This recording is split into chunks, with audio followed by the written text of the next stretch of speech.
Big boss हा show actually George Orwell नावाचे खूप मोठे रायटर आहेत. ओके, बरेच लोकांना माहित असतील. त्यांचं 1984 नावाचं एक खूप गाजलेलं नॉव्हेल आहे, मोठं एवढं जाड नॉव्हेल आहे. त्याच्यामध्ये त्यांनी ही कन्सेप्ट बेसिकली लिहिलेली आहे की एक बिग ब्रदर नावाची एंटिटी असते जी त्या युटोपियन सोसायटीमध्ये सगळ्यांना ड्राईव्ह करत असते. He is basically like God, you can say, की तो इन्स्ट्रक्शन देतो, तशा गोष्टी होतात वगैरे वगैरे. तर त्याच्यात ऍक्च्युली बिग ब्रदर आहे.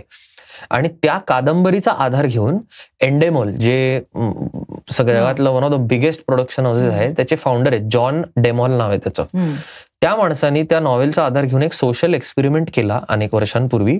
त्यांनी असं काही लोकांना एका स्पेसमध्ये डांबून ठेवलं आणि त्याच्यानंतर त्यांना शूट केलं आणि त्या सोशल म्हणजे रेकॉर्ड केलं. आणि त्या एक्सपेरिमेंट नंतर त्याला ही आयडिया आली. मग त्यांनी big boss, actually original big brother, आपल्याकडे इंडियात त्याला बिग बॉस म्हणतात, बाहेर सगळीकडे बिग ब्रदर म्हणून शो होतो.